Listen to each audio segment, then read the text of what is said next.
नमस्कार, प्रणाम दोस्तों। मैं सुनीता मौर्य आज आप सबके बीच में बेटी विवाह गीत लेकर प्रस्तुत हुई हूँ। गीत कैसा लगा ज़रूर बताइएगा।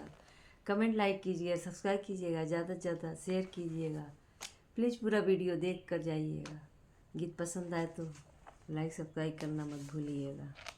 सोने के परत बाबा तिलक चढ़ावे, अरे गंगा में पौआ पखारे रे ललनवा, अरे गंगा में पौआ पखारे रे ललनवा।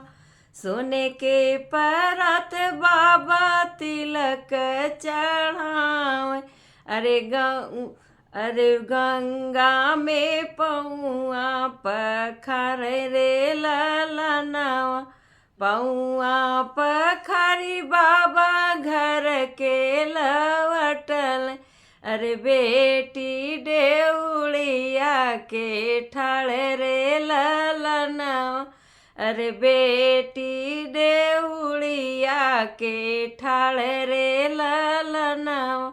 पौआ पखारी बाबा घर के लवटल, अरे बेटी डेउड़िया के ठाड़ी रे ललनवा। काहे बेटी उलमुल, काहे बेटी झुलमुल, अरे काहे बेटी मनवा उदास रे ललनवा। काहे बेटी उलमुल, काहे बेटी झुलमुल, रे काहे बेटी मनवा उदास रे ललनवा। सावर बर खोजी दिहा मोरे बाबा, अरे ही खातिर मनवा उदास रे ललनवा। सावर बर खोजी दिया मोरे बाबा, अरे ही खातिर मनवा उदास रे ललनवा।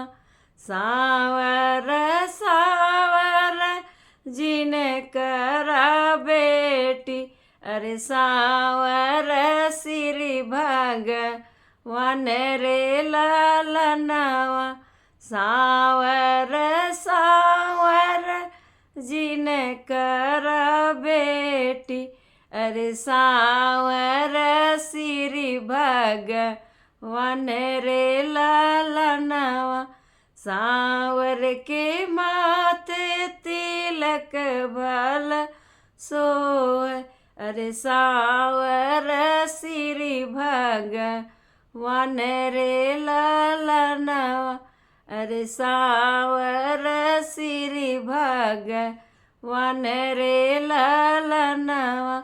सावर के माथे तिलक भल सोहे, अरे सावर श्री भगवान रे ललनवा, अरे सावर श्री भगवान रे ललनवा।